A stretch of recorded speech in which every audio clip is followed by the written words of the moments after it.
A retired Marine found his canine partner sleeping in a junkyard. What he did next left the nation in tears. It was a bitterly quiet afternoon in late autumn when Jack Reynolds, a retired Marine of nearly 2 decades, parked his aging pickup truck alongside a crumbling sidewalk in the outskirts of East Lancaster. The wind whispered through the brittle trees, swirling dry leaves across the cracked pavement. As Jack adjusted his worn flannel jacket and glanced down at a handwritten note, "Used wood, ask at Junkyard behind Fremont Street." His garage roof had started leaking again, and with the fixed income of a veteran living alone, buying new lumber was out of the question. Jack stepped out of his truck and moved slowly toward the rusting gate of the scrapyard, the air thick with the smell of oil and time-worn metal. He pushed the gate open, its hinges groaning like a protest, and stepped into the maze of old appliances, twisted metal, and shattered glass. As he weaved between dented filing cabinets and collapsed fences, his boots crunching on broken ceramic tiles, something unexpected stopped him cold. A sound, faint at first, almost like the wind, but then, again, a low, broken whimper. Jack paused, his eyes narrowing. It was coming from behind a stack of rusted sheet metal and car doors. He stepped closer, carefully pushing a panel aside, and that was when he saw it. A dog, if it could still be called that, emaciated beyond recognition, ribs jutting out from sunken skin, one leg twisted unnaturally beneath its body. Its fur was matted and patchy, smeared with mud and dried blood, and its right eye was glazed over, blind. But there, around its neck, was a collar, faded, rusted, and clinging to what little fur remained. Jack leaned in closer and squinted. Etched faintly into the metal plate were 6 letters that hit him like a bullet to the chest. Bullet. The world around him went silent. His breath caught in his throat, his legs threatened to give out beneath him. He stared, wide-eyed, as the realization struck him with full force. This was not just any dog. This was his dog. Bullet, the bomb-sniffing canine who had served beside him during his last tour in Afghanistan. Bullet, who had saved his life twice and vanished in the chaos of an ambush after an improvised explosive device, IED, detonation. Bullet, whom they had presumed dead for 7 long years. "Bullet?" Jack whispered, barely audible, afraid the sound would break the fragile illusion. At the sound of his voice, the dog's one good ear twitched. Then, ever so slowly, it tried to lift its head. Its eyes, one cloudy and the other a deep, dim amber, locked onto Jack's face. A soft growl, more breath than sound, came from its throat, and then, as if dragged by some distant memory buried beneath layers of pain and time, Bullet tried to rise. His legs trembled violently under his weight, his breath rattled, but still he lifted his head higher and shakily raised his paw to his brow in the unmistakable gesture of a salute. Jack's knees buckled. He dropped beside Bullet, wrapping his arms around the frail body, not caring about the dirt or the blood. His fingers gripped tight to the fur he remembered as thick and strong, now brittle and sparse. His voice cracked as he spoke. "You're alive! God, you're really alive!" Tears spilled freely down his weathered cheeks as memories exploded in his mind.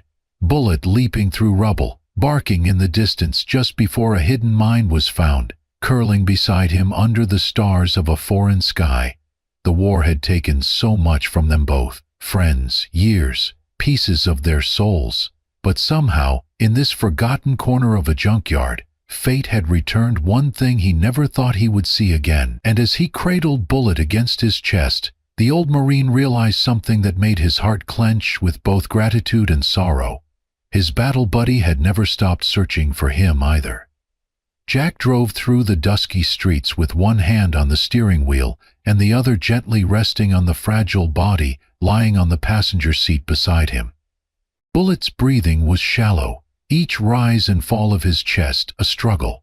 The lights of the emergency veterinary clinic glowed ahead like a lighthouse in a storm, and Jack pressed his foot harder on the gas. The door chimed as he pushed inside, carrying the limp dog in his arms, his voice hoarse but urgent.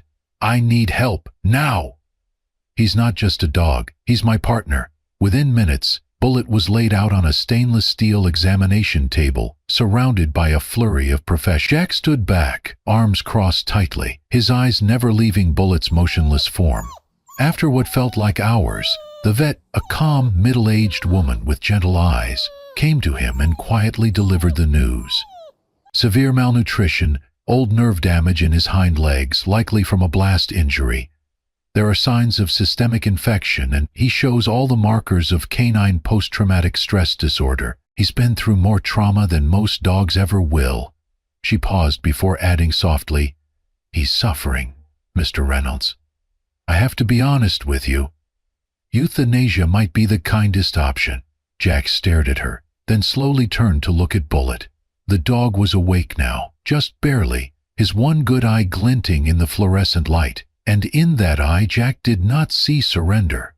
He saw pain, yes, exhaustion, yes, but beyond all that there was something familiar. That same unwavering will that had carried them through mortar fire and desert storms. That stubborn refusal to give up. "No," Jack said, his voice firm and final. "He's not ready to go, and neither am I." Jack brought Bullet home that night, wrapped in a thick blanket, and placed him gently on an old mattress in the corner of his living room. Over the days that followed, Jack transformed his quiet home into a recovery ward. He cooked fresh chicken and rice every morning, sat beside Bullet through every meal, hand-feeding him at first when he was too weak to lift his head. He massaged Bullet's legs to ease the nerve damage, learned simple canine physical therapy exercises from videos online, and even repurposed a kid's wagon so Bullet could go outside and feel the sun again. Every night, Jack slept on the couch beside him, one hand always within reach of Bullet's paw. He spoke to him constantly, telling him stories from their old days together, whispering reassurances that he was safe now, that the war was over. Weeks passed. One morning as Jack prepared breakfast, he heard a soft sound behind him. A faint thump. He turned and saw Bullet, still lying down, but this time his tail moved, just once, then again. It wagged, slow, uncertain, but undeniable. Jack dropped to his knees, overcome with emotion. It was the first time Bullet had shown joy in over 7 years. Hope took root. Bullet began standing, shakily at first, but gaining strength. The infection cleared. His fur began to grow back, patch by patch. His eyes lost the haze of fear and regained a spark of recognition. But healing was never linear. One night, just as Jack was drifting off, a sudden crashing sound jolted him awake. He rushed to the hallway and found Bullet cowering in a corner, breathing heavily, eyes wide with panic. He had knocked over a lamp and was now slamming his head repeatedly against the wall, as if trying to escape an invisible enemy. Hey, buddy, it's me," Jack said, dropping to the floor and wrapping his arms around Bullet. The dog trembled violently in his grip, letting out pitiful whines that tore at Jack's heart. He did not scold him, did not push him away. Instead, he whispered, "You're not alone. You hear me? You're not the only one who wakes up screaming." Jack gently rested his head against Bullet's and began talking. He told Bullet about his own nightmares, about the friends he had lost, the sounds that haunted him at night, the hollow silence that had filled his life since the war. He spoke until Bullet's breathing slowed, until the trembling stopped, and they both sat there, leaning into each other, two broken warriors holding on. From that night forward, something changed. Jack no longer saw Bullet as the dog he was trying to save. He saw him as the only soul who truly understood the weight he carried, and in Bullet's eyes, Jack saw the same. They were not just healing together, they were surviving, one night at a time. By early spring, the cold edge had begun to lift from the mornings, and so had the heaviness that once hung over Jack's home. Sunlight streamed through the windows with a different warmth now, and in its glow, Bullet no longer looked like a ghost of war. His fur had regained color and sheen, his body stronger with each passing week. He could now walk without help, his gait still stiff but steady. And then came the day Jack stood in the yard with a treat in his hand and quietly said, "Sit." Bullet paused, ears perked slightly, then slowly lowered his body.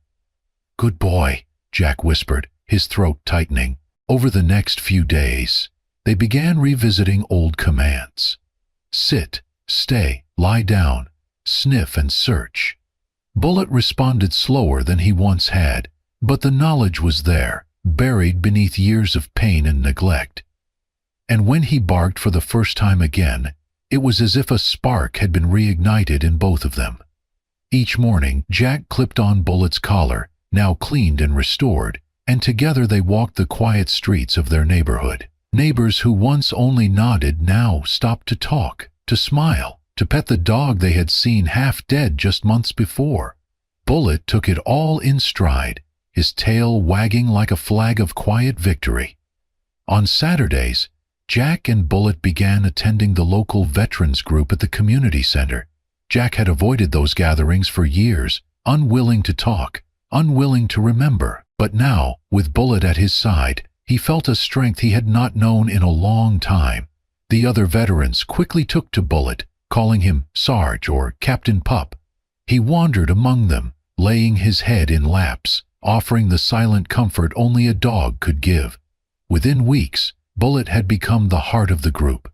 Men who had not spoken in years began opening up when Bullet sat near. He did not need words, he had presence, understanding. He had survived what they had survived. Then, one day, a local reporter stopped by the veterans' meeting. She had heard whispers about a war dog who came back from the dead.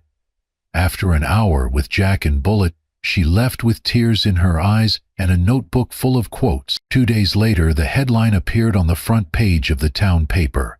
"The Marine and His Bulletproof Buddy, a story of war, loss, and redemption." Photos of Jack and Bullet walking side by side, training in the yard, Bullet saluting with his paw, quickly spread online. Within days, national news outlets picked it up. Social media flooded with comments from veterans, dog lovers, and ordinary people moved by the story of an unbreakable bond. People began calling Bullet a symbol, not just of survival, but of loyalty, resilience, and the healing power of love. His image appeared on veteran support pages, animal rescue campaigns, and even school posters about bravery. Jack was stunned by the attention, but Bullet remained unfazed, content to curl up on the porch beside him each evening, eyes alert, ears twitching in the wind.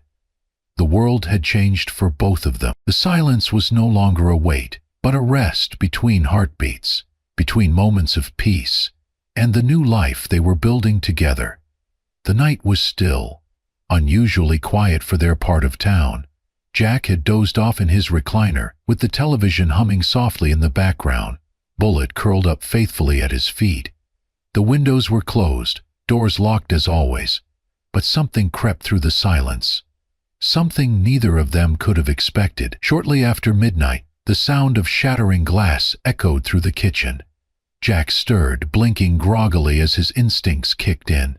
He stood, stiff from sleep, and reached for the small flashlight by the door. Bullet's ears twitched, and a low growl began rumbling in his throat. Jack moved cautiously down the hallway, the beam of his flashlight sweeping across framed photographs and medals hanging crooked on the wall. When he stepped into the kitchen, a shadow moved fast, a flash of black, a sudden pain, and then darkness. The intruder had hit him with a heavy wrench, knocking him unconscious before he could utter a word. Jack collapsed to the floor with a dull thud.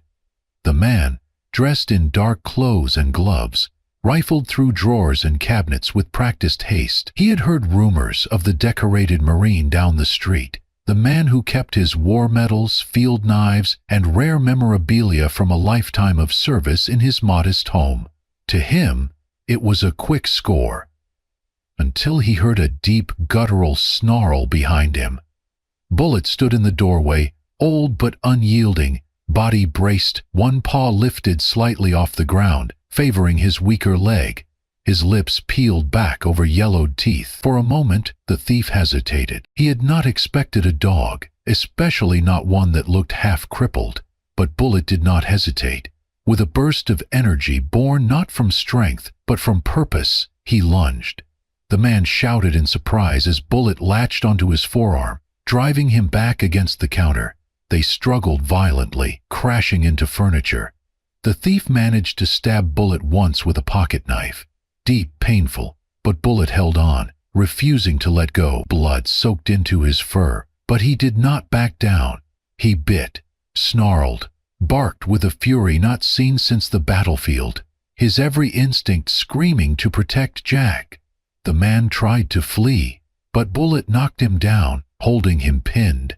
Jaws clenched around the thief's arm until sirens blared in the distance. By the time the police arrived, the intruder was writhing on the floor, screaming for help, and Bullet was lying beside Jack's body, panting heavily, his blood mingling with the shattered glass. The officers called an ambulance immediately.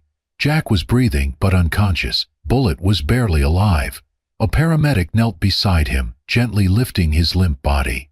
As they were loaded into the same ambulance, Jack stirred, opening his eyes to see a familiar shape lying next to him, motionless.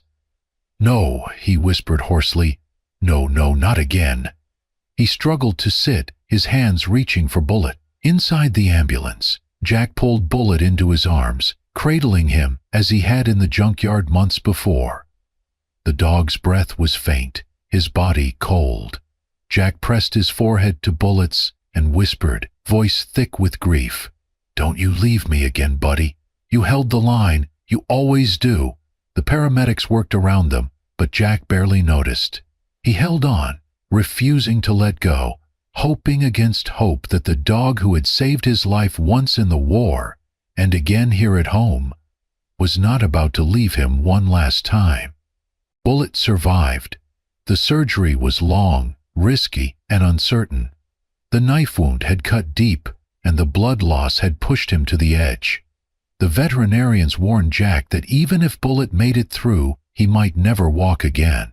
But once more, as he had done so many times before, Bullet defied the odds. When Jack was finally allowed into the recovery room, Bullet was lying still, heavily bandaged, missing one leg, but alive. His remaining eye flicked open as Jack entered, and the tired tail gave the faintest thump. That was all Jack needed. The story of Bullet's heroism swept across the country like wildfire. News outlets picked it up from the local reports and ran national segments about the veteran dog who fought one last battle. Viewers cried in living rooms from coast to coast as they watched footage of Bullet limping bravely through the front yard, Jack steadying him with a makeshift sling.